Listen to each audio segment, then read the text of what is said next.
Бүгінгі тақырып бұл мынау Қазақстанда кеңес өкіметінің орнауы деп аталады. Жазып алыңыздар. Қазақстанда кеңес өкіметінің орнауы. Мынау революция кезінде және кеңес билігінің алғашқы жылдарындағы Қазақстандағы ұлттық қозғалыстарға тоқталатын болсақ, бұл кездегі негізгі партиялардың бірі құрылған бұл 300 партиясы, Алаш партиясы, басқа да партиялар болды. Осының ішінде бүгін негізгілеріне тоқталайық, 300-ден бастайық. 300 партиясы және оның саяси қызметі. Жалпы бұл 300 партиясы 1917 жылдың күзінде құрылған болатын. Партияның төрағасы болып Мұқан Айтпенов деген кісі сайланды. Партияның басылым органы 300 деген газет Петропавл қаласында 1917 жылдың желтоқсанынан бастап шыға бастады. Әлеуметтік құрамы жағынан 300 мынау Алаш партиясына қарағанда өзгешелік болды. 300 заңдар жинағын құқық пен шариғатты негізге ала отырып құруды ұсынды, жалпы заңдар жинағын. Мынау алдарыңызда Қажымұқан Мұңайтпасұлы, осы кісі бұл осы 300 партиясының мүшесі болған. Және Көлбай Тоғысов деген бұл Мұқан Айтпеновтен кейінгі 300 партиясының төрағасы болған кісі. Көлбай Тоғысов, есте сақтаймыз, суреті тұр. Енді мынау партия, бұл 300 партиясы соғысты бірден тоқтатуды талап етті. Яғни бірінші дүниежүзілік соғыс болып жатыр, білесіздер. Міне сол соғысты бірден тоқтатуды талап еткен болатын. Алаштың контрреволюциялық автономиясын сынады. Оның орнына Ресейдің құрамында болатын түркітілдес халықтардың біртұтас автономиясын, яғни Түркістан федерациясын құруды ұсынған болатын. Көлбай Тоғысовтың партияның басшылығына келуімен 300 партиясының саяси бағдары өзгерді. Бұл партия енді кеңес өкіметіне толық сенім білдірді. 1918 жылдың алғашқы жартысында кеңес билігі платформасына мығым тұрған 300 Алашқа қарсы белсенді күрес жүргізді. Бұл партияның қатарында қоғамдық қызметімен танылған қайраткер Досов, Сәдуақасов деген кісілер болған. Енді келесі партия Алаш партиясына тоқталатын болсақ, Алаш жалпы 1905 жылдың желтоқсанында Оралда өткен 5 облыстың өкілдері бас қосқан съезде Қазақ конституциялық демократиялық партиясын құру туралы шешім қабылданған болатын.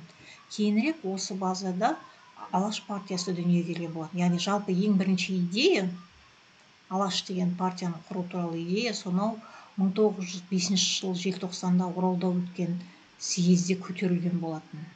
Кейін сол идеяның негізінде, сол базаның негізінде Алаш партиясы дүниеге келді. 1906 жылы Семейде өткен съезде ресейлік кадеттердің Народная свобода партиясының бағдарламасы қабылданды. Ал жалпы Алаш өзі саяси партия ретінде толыққанды 1917 жылы шілдеде ұйымдасты. Оның бірінші съезі Орынборда өтті. Есте сақтаймыз, Алаш партиясының толыққанды партия болып құрылған уақыты бұл 1917 жыл шілде айы Орынбордағы бірінші қазақ съезінде. Партияның бағдарламалық жобасы Қазақ газетінде жарияланған болатын. 1917 жылғы 5-13 желтоқсан Орынбордағы екінші жалпы қазақ съезі болып өтті. Съезде Әлихан Бөкейханов басқарған Алашорда үкіметі құрылды. Алаш партиясы Қазақстанның автономиялық мемлекетін жариялады. Әлихан Бөкейханов зиялы қауымның маңызды бөлігін өз жағына тарта білді. Олардың арасында жазушы, ағартушы лингвист Ахмет Байтұрсынұлы, жазушы ақын, Қазақ газетін шығарушы редактор Міржақып Дулатұлы, көрнекті ақын, өз халқының жарқын патриоты Мағжан Жұмабаев, лингвист, ғалым, жазушы ақын Жүсіпбек Аймауытов болған екен. Енді Алашорда үкіметінің құрылуына келетін болсақ, біз жаңа Алашорда партиясы туралы айттық. Енді Алашорда үкіметі қалай құрылды, сол туралы айтайық.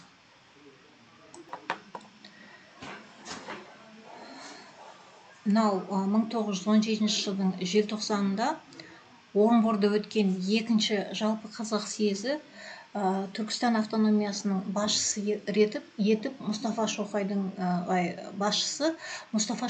баяндамасын тыңдап, қоқан оқиғасын ұлт-азаттық қозғалыстағы демократиялық мазмұнды мойындамау, басқаша ойлағандарды қатаң жазалау, идеологиялық төзімсіздік, пролетариат диктатурасының революцияшыл ұрандарына елігушілік деп бағалайды. Осыдан кейін қазақ халқының автономиясы туралы мәселе қаралған болатын. Яғни есте сақтаймыз, Алашорда үкіметінің құрылған уақыты бұл 1917 жылдың желтоқсаны Орынборда өткен екінші жалпы қазақ съезі. Міне сол жерде құрылған болатын Алашорда үкіметі. Мынау қазақ автономиясы жөнінде бұл съезд былай деп қаулы етті: тегі бір, мәдениеті, тарихы бір және тілі бір қырғыз, яғни қазақ халқы басым тұтас аймақ болып табылатын Бөкей Ордасы, Орал, Торғай, Ақмола, Семей, Жетісу, Сырдария облыстары мен Ферғана, Самарқан, Қырғыз, қазақ уездерінің, Каспий сырты облысы, Амудария бөлімінің, Алтай губерниясының қазақ аралас тұратын болыстарының аумақтық ұлттық автономиясы құрылсын деген ең бірінші шешім қабылдады. Яғни қарап отырсаңыз, бұл шешімде осы Алаш автономиясының алып жатқан территориялар түгел тізіп жазылған.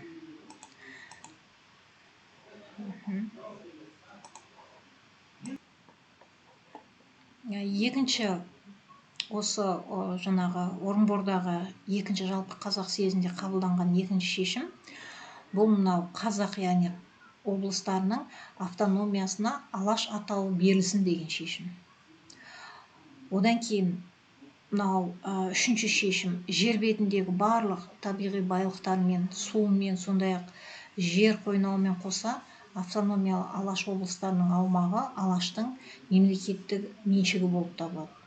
Төртінші шешім Алаш автономиясының барлық мекемелерінде барлық ұлттардан пропорционалды түрде өкілдер болуға тиіс. Бесінші шешім бұл Алаш облыстарын жалпы күйреу мен анархиядан құтқару мақсатында 25 мүшеден тұратын Алашорда уақытша халық кеңесі құрылып, оның 10 орны қазақ қырғыздар арасында тұратын орыс және басқа халықтарға берілсін деген шешім. Және алтыншы, Алашорданың уақытша орналасатын қонысы болып Семей қаласы таңдалып алынсын денілді. Және мынау қазақ халқында бүкіл атқарушы өкімет билігін Алашорда дереу өз қолына алуға тиіс деген шешім қабылданған болатын. Қарап отырсаңыздар, Алашорда үкіметі осылайша құрылған және осындай жаңағы шешімдер қабылданған екен. Енді кеңес өкіметінің орнауының өзіне келетін болсақ, естеріңізде болса, ақпан революциясы, 27 ақпанда болса Ресейде, одан кейін қазан айында, яғни 1917 жылдың 24-25 қазан айында Петроград бұл сол кездегі Ресейдің астанасы. Міне сол Петроградта большевиктер қарулы көтеріліс арқылы билікті жеңіп алып, қос өкімет жойылады. Сөйтіп буржуазиялық уақытша үкімет құлайды. Кеңес үкімет жеңіске жетіп, бүкіл билікті өзінің қолына алады. 1917 жылы 25-26 қазанда жер мен бітім туралы декреттердің қабылдануы, ұлт саясаты бағдарламасының жариялануы революцияның бүкіл елде тез арада жеңіске жетуінде шешуші рөл атқарды. Барлық демократиялық ұйымдар мен жұмысшы, шаруа және солдат қазақ мұсылман депутаттар кеңестерінің, социалистік партиялардың, қала думаларының 1917 жылы 15-22 қарашада Ташкентте өткен өлкелік съезі Түркістан өлкесінде жаңа өкімет Түркістан халық комиссарлары кеңесі орнағанын атап көрсетті. Түркістан халық комиссарлары кеңесінің 14 адамдық құрамы жарияланды. Сөйтіп 1917 жылғы қазан, 1917 жылғы наурыз аралығында кеңес өкіметі өлкеде түгел орнап бітті. Осы датаны есте сақтаймыз. 1917 жыл қазан мен 1918 жыл наурыз бұл өлкедегі кеңес өкіметінің түгелдей орнап болған уақыты. Қазақ өлкесінде кеңес билігі алдымен темір жол бойындағы қалаларда орнады.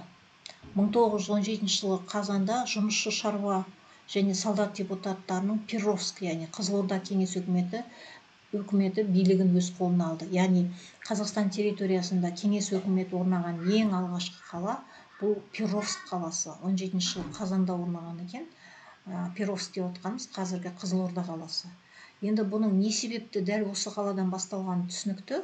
Өйткені бұл қала темір жолдың бойындағы орналасқан қала біріншіден.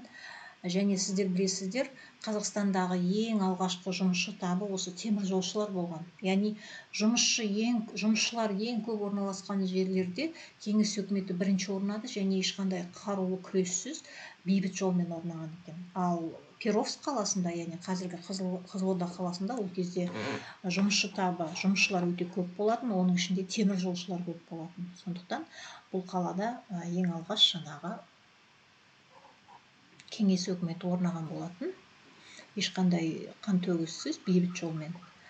Сол жылы, яғни 17-ші жылы қарашада билік Әулие-Ата мен Черняев қалаларында кеңестің қолына көшті. Яғни кеңес өкіметі орнаған екінші қалалар бұл Әулие-Ата және Черняев қалалары. Әулие-Ата деп отқанымыз қазіргі Тараз қаласы, Черняев қаласы деп отқанымыз қазіргі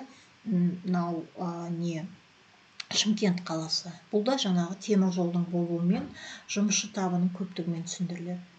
Ал Орынборда Атаман Дутов басқарған казактардың офицерлер корпусы және Әлихан Бөкейханов басқарған Алашорда үкіметі эсерлер мен меньшевиктер кеңес өкіметіне қарсы бірікті. 1917 жылғы желтоқсанда Балтық теңізшілері азық-түлік отрядының қолдауымен Қостанайдың жұмысшылары мен солдаттары өкімет билігін өз қолына алған болатын. 18 жылы қаңтарда Қостанай кеңестері съезі бүкіл уезде кеңес өкіметті орнату туралы шешім қабылдайды. 18 жылдың басында Ақтөбеде, Орынборда және Торғай уездерінде кеңес өкіметі орнайды. Ақмола даласы мен Есіл бойындағы Атбасар, Қызылжар, яғни Петропавл, Көкшетау қалаларында кеңес өкіметі орнауына Батыс Сібірдің уақытша революциялық комитеті ықпал жасады. Батыс Сібір кеңестерінің 3-ші съезі барлық жерде Атбасар, Қызылжар және Көкшетауда өкімет билігінің кеңестер қолына көшкені туралы қаулы қабылдады. Ақмола ревкомы уақытша өкіметтің жергілікті органдары құлатылып, кеңес өкіметі орнатылғанын хабарлады. Қызыл гвардия отрядының қолдауымен жұмысшы, шаруа және солдат депутаттарының Павлодар кеңесі де 1918 жылдың қаңтарында өкімет билігін өз қолына алды. Семей большевиктеріне көмекке Новониколаевскіден, яғни Новосібірден өкілдер келді. Сөйтіп 18 жылғы ақпанның 16-сынан 17-сіне қараған түні Семейде өкімет билігі жергілікті кеңестің қолына көшті. Мұның өзі Өскеменде, Қарқаралыда, Зайсанда, Шығыс Қазақстанның өзге елді мекендері мен ауылдарында кеңес өкіметінің орнатылуын қамтамасыз етті. 18 жылғы қаңтарда Оралда кеңес өкіметі күшпен орнатылды. 18 жылғы наурыз айында қалада жұмысшы, шаруа және солдат депутаттары кеңестерінің облыстық съезі болып, онда Орал облысында өкімет билігінің облыстық кеңес атқару комитетінің қолына көшкені, қазақтардың әскери үкіметі мен Алашорда үкіметінің таратылғаны туралы шешім қабылданды. Алайда қарулы күштердің болмауынан Орал кеңесі бұл шешімді орындай алмады. Наурыздың 28-нен 29-на қараған түні контрреволюциялық күштер төңкеріс жасады. Контрреволюциялық деп отқанымыз, яғни революцияға қарсы күштер. Атқару комитетінің 60-қа жуық мүшесі қамауға алынып, олардың көпшілігі ақ гвардияшылардың қолынан қаза тапты. Кеңес өкіметі Оралда азамат соғыс жылдарында ғана біржола орнатылды. Астрахан губерниясының құрамында болған Бөкей ордасында кеңес өкіметі 1917 жылғы желтоқсанда жарияланған болатын. Жетісуда таптық күштердің тең еместігінен соғыс жағдайы туындады. 18 жылғы наурыздың 2-сінен 3-не қараған түндері жұмысшылар, майдангер солдаттар және 2-ші Жетісу казак полкының революциялық пиғылдағы жауынгерлері көтеріліс жасаған болатын. Верныйда сөйтіп кеңес өкіметі жеңіске жетеді. 18 жылғы наурыз айының ішінде бүкіл Жетісу облысында кеңес өкіметі толық орнайды. Мынау жаңағы Атаман Дутов, бұл қызыл гвардия, ақ гвардияның өкілі. Қарап отырсаңыз, осындай казактар, ақ гвардия легионерлері көп болған, солдаттар көп болған өңірлерде, мысалы Орынбор, Орал қалаларын алсақ, ол жерде кеңес өкіметі күшпен орнатты. Ал қалған жерлерде, әсіресе мына темір жол бойындағы қалаларда кеңес өкіметі бейбіт жолмен орнаған. Енді осы билікке келген большевиктердің жаңағы алғашқы шараларына тоқталатын болсақ, мына бұрынғы буржуазиялық помещиктік мемлекеттік аппаратты қирату және жаңа өкімет органдарын құру басталды. Уақытша үкіметтің жергілікті органдары, қоныстандыру басқармалары, болыстық земство басқармалары, болыстық және ауылдық старшындар институты, билер соты таратылды. Жерде контрреволюциялық газеттер шығаруға тыйым салынды. Ауылдық қыстақтық шаруа кеңестері, халық шаруашылығы кеңестері, аудандық жер су комитеттері құрыла бастады. Кеңестердің атқару комитеттері жанынан денсаулық сақтау, әділет, қаржы, ағарту, жер және өнеркәсіп бөлімдері ұйымдастырылды. Іріткі салу және ішкі контрреволюцияға қарсы күресу үшін кеңес елінің барлық аумақтарындағы сияқты Қазақстанда да бүкіл ресейлік төтенше комиссия, яғни БТК органдары құрылды. Контрреволюцияға іш тартқан үшін ғана бас бостандығынан айырудың енгізілуі, жаппай лаңкестік жасап, кепілдерді атып тастау, тап жауларын қамап оқшаулау, қызыл террор орнату, осының бәрі революцияның түпкілікті мақсаттарын шын мәнінде бұрмалау болып шықты. 1918 жылғы наурыз-сәуірде Орынборда кеңестердің Торғай облыстық бірінші съезі болды. Съезд Қызыл армия бөлімдерін құру және жергілікті үкімет органдары туралы шешім қабылдады. Жер және азық мәселелері қаралды. Қазақ депутаттары кеңестерінің Ақмола уездік съезі 1918 жылғы наурызда Алашорда автономиясын теріске шығарған қарар қабылданды. Ол съезге Сәкен Сейфуллин, Асылбеков және тағы да басқа қазақ зиялылары қатысқан болатын. Торғай облыстық кеңестер съезінің қаулысымен Алашорданың Орынборда шығарып тұрған орталық органы Қазақ газеті жабылады.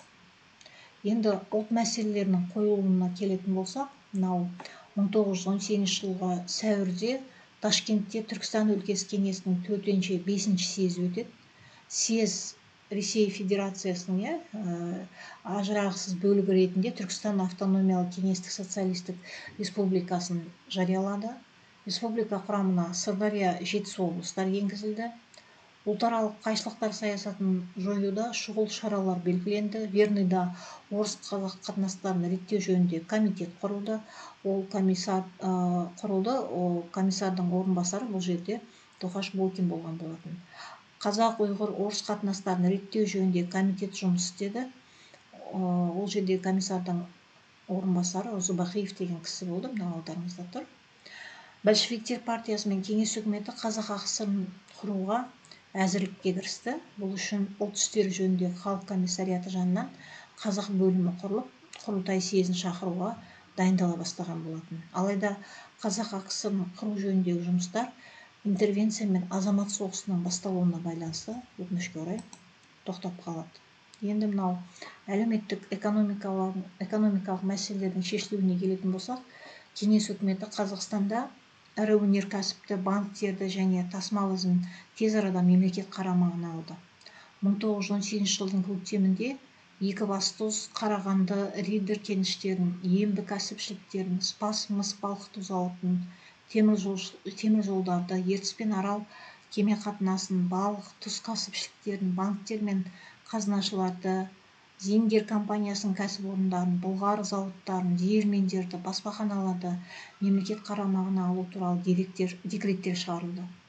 Кәсіпорындарында 8 сағаттық шахталар мен кеніштерде 6 сағаттық жұмыс күні енгізілді. Орал Ембі мұнайлы ауданын қайта түлетуге алғашқы қадамдар жасалды.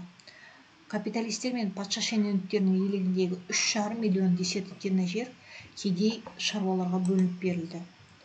Әскери коммунизм саясатына сүйенген большевиктер жоғарыдан коммуналар мен ауылдарды көбейтуді жүзеге асырып, осы арқылы орта шаруаларды социализмге сүйреп енгізбек болды. Ел шиеленіскен азық-түлік дағдарысын бастан кешірді. Мемлекетте азық-түлік диктатурасы орнатылды. Жер алғанмен шаруалардың өз еңбегінің нәтижесіне еркін билік ету құқығы болмады. Сібірге, Ақмола, Семей облыстары мен Қостанай уезіне жұмысшылардан жасақталған азық-түлік отрядтары жіберілді. 1918 жыл қаңтар-наурыз айларында олар Петроградқа, басқа да орталық аудандарға 6 миллионға пұтқа жуық астық, соның ішінде Түркістан Республикасының ашыққан халқына 200 вагон астық жіберген болатын. Экономикалық саясат саласында табанды ізденістер жүргізіліп жатты. Онда ақшасыз тауар айырбасы жетекші орын алды. 1918 жылдың көктемінде Семей, Ақмола облыстарында көтерме бөлшек сауда жойылып, оның міндеттері азық-түлік комитетіне берілді. Капиталға қызыл гвардиялық шабуыл кезеңінде қанаушыларды байлығынан айыру, жеке меншікті жою бағыты басым болды. Халық шаруашылығының негізінде теңестіре бөлу ұстанымымен қабылданған әскери коммунистік құрылғы пайда болды. Қоғам байлығының басты негізі еңбек туралы ұғымды көмескіленген социализм туралы аңғал, тұрпайы түсінік кедей тобырдың санасына сіңе бастады. Төңкерістің сол кезеңінде халықтық стихияның жалына жармасқан жаңа өкімет өзін-өзі орнықтыру үрдісін асығыс жүргізді. Жаңа дүние орнатудың әмбебап әдісі ретінде қанаушыларды экспроприациялау психологиясы, зорлық саясаты жеңіп шыққан болатын. Міне қарап отырсаңыз, Қазақстанда кеңес өкіметі осындай үлкен қиындықтармен орнаған болатын. Жерлерді тартып алу, кәсіпорындарды мемлекеттік меншікке өткізу деген секілді қарулы күшпен орнату кеңес өкіметін, кейбір Қазақстан қалаларында кеңес өкіметі үлкен күреспен орнаған екен.